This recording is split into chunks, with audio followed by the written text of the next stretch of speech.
A cabeça dele estava arrebentada por dentro. É isso que a veterinária que trabalhou no caso da Orelha falou sobre ele.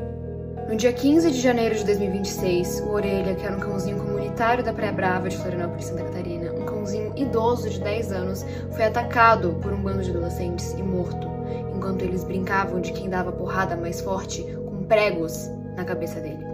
Depois de ser agredido na praia a pauladas por 4 adolescentes de classe alta em Florianópolis. E o nome de cada um deles. Eu não posso colocar a foto deles aqui porque eles são menores de idade, mas eu posso colocar um nome sim e deixar claro que eu nunca mais vou esquecer do rosto de cada um e eu nunca mais vou esquecer do nome de cada um. O que vocês puderem compartilhar sobre a Orelha, não precisa ser esse vídeo, mas o que vocês puderem compartilhar, compartilhem. Não deixem esse assunto morrer, vamos fazer isso chegar nas grandes mídias e vamos fazer com que a Orelha tenha a justiça que